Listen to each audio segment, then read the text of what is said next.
Paul Sheldon, a well-known novelist, is the writer of a successful series of Victorian romance books featuring a main character named Misery Chastain. He creates a draft for a new novel, hoping to begin his post-Misery career in order to focus on more serious stories. Paul is stuck in a blizzard while driving from Silver Creek, Colorado, to his home in New York City and wrecks his automobile, putting him unconscious. He had a flashback in the car about discussing with his agent his latest Misery novel. He is saved by a stranger who brings him back to a residence, where he stays for 2 days. When Paul regains consciousness, he is greeted by Nurse Annie Wilkes, the stranger who saved him, and is informed that he is bedridden with shattered legs and a dislocated shoulder and given painkillers. Annie calls herself his one fan. Yes, that's right. I'm also a nurse. And continuously praises him and his books. She agrees to look after him until the phone lines are restored and the local roads reopen following the blizzard. Meanwhile, her literary agent, Marcia Sindel, is worried that Paul Sheldon might be in some kind of trouble after not calling her lately. So she calls the sheriff in town to ask for assistance. Back at the Wilkes residence, Paul said that it was some kind of miracle that he found him. No, it wasn't a miracle at all. After shaving him, Annie asks if she could read his new book in draft form. This is the crucial part. If only Paul had denied her request. But anyway, Paul generously allows her to do so. By this time, the sheriff has already started an investigation at the lodge, looking for clues to Paul Sheldon's whereabouts. Paul asks Annie what she has in mind about his new book. At that moment, Annie's attitude suddenly changed. She aggressively disapproved of his new work's profanity, which upset her, but she swiftly apologized. When she walks out of the room, he appears disoriented and anxious to get out. On the other hand, the sheriff continued to look for Paul Sheldon by the road, where he may have driven with his wife, when suddenly he made a stop to look at a small tree branch that was broken. He moved ahead but accidentally sank into the snow and decided to leave, not realizing he was a few yards away from Paul Sheldon's car wreck. Annie takes home a copy of the final Misery book the next day and gradually exposes how many pages she has read. During this time, she introduces him to Misery, her pet pig, named after Paul Sheldon's main book character, Misery Chastain. The next evening, when she reads that Misery dies at the end of his final book, She can't be dead. she bursts into a rage and tells Paul that she has no idea where he is and that she has never told anyone, not even his agent, that she has rescued him, effectively holding him captive in her remote home. By this time, he immediately realizes that he is now in a bad situation and immediately tries to escape but fails. The next day, Annie appears smiling and attempts to encourage him to destroy his latest manuscript, which he is hesitant about, but forces Paul to burn the sole copy of his new work.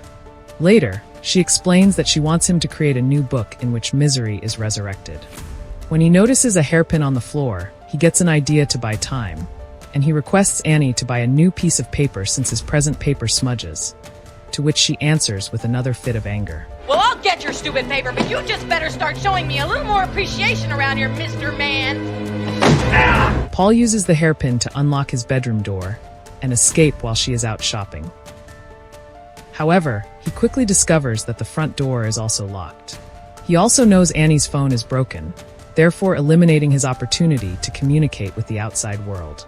While in the living room, he knocks a little porcelain penguin off the table and repositions it incorrectly. He takes some of the medicines Annie has been giving him for his fracture from the medical cabinet. He also attempts to escape through the back door in the kitchen, but it is locked. He quickly returns to his room after hearing Annie's return. Fortunately, he returns to his room just as she opens the door. She gives him his medications, which he pretends to consume, moves him into bed, and hands him a notebook. Meanwhile, Paul Sheldon's 1965 Mustang is discovered buried in the snow by local officials. And he was presumably dead by now, but Buster, the local sheriff, had something different in mind. That evening, Paul saved a lot of powder from the capsules. In the morning, Annie argues about the book. What? You'll have to do it over again. Which evolves into an engaging outburst about her growing up in Bakersfield and seeing chapter plays and wanting to rewrite the story. However, Annie replies positively when she reads portions of Paul's new work the next morning. Oh, Misery's alive! Misery's alive! To commemorate Misery's return, Paul invites Annie to dinner. Paul proposes a toast to Misery's homecoming, but asks whether she has any candles. While Annie searches for them, Paul mixes the powder into her wine. When she returns, she nearly makes the toast but accidentally hits her drink, spoiling Paul's plans. The next scene contains a series of clips showing Paul composing the book. Annie gives him medication and discusses sorrow and suicide from her side, afraid of losing him. When she leaves the house, he comes out to his room and takes a knife from the kitchen. He explores her scrapbook, which has many newspaper clippings showing many death scenes. He also discovers that Annie was prosecuted for the deaths of several newborns in the hospital where she worked, but the trial was halted due to a lack of evidence. He returned to his room and fell asleep. Later, he awakens to the sight of Annie, who forcibly sedates him. She ties him to the bed in the morning and admits that she is aware that he has been out of his room. My little ceramic penguin in the study always faces due south. To prevent this from happening again, Annie devised a plan. She then hobbles him by placing a block of wood between his feet, ensuring that he cannot escape. In the next scene, Buster, the local sheriff, sees her emotional outburst in the town and researches her history, and found out Annie had quoted lines from his Misery novels during her trial. He then visited the local store, asking what Annie Wilkes had been doing these past few days. Newspaper? No. Typing guy. Clues led him to Annie's residence to have a look around.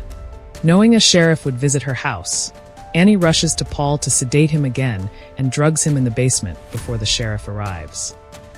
The sheriff is invited to go inside the house and take a look around, but finds nothing he is looking for and decides to leave.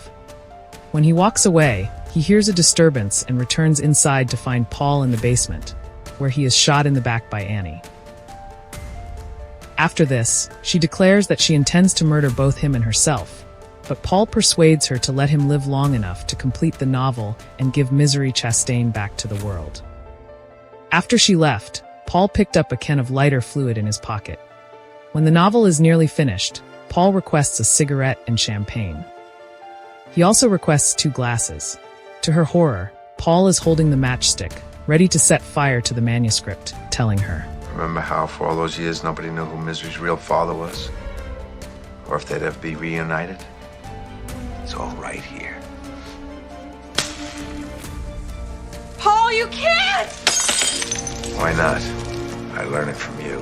Paul then strikes Annie with the typewriter after she attempts to save the manuscript, and they engage in a violent struggle, with Paul receiving a gunshot wound to the shoulder from her revolver.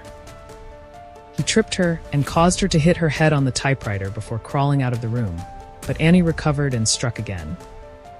Paul takes a metal doorstop and smacks Annie in the face, finally killing her. 18 months later, Paul, now walking with a cane, sees his agent Marcia in a cafe in New York City. Marcia informs him about the early talks for his first post-Misery novel. Paul responds that he composed the story to help himself cope with the horrors of his confinement. Marcia asks Paul whether he would be interested in writing a non-fiction book about his incarceration, but Paul rejects it because the event has caused him psychological damage. Paul then notices a waitress approaching him, whom he recognizes as Annie, and remarks that he still thinks about her every now and again. Paul is told by the waitress that, I just want to tell you I'm your #1 fan.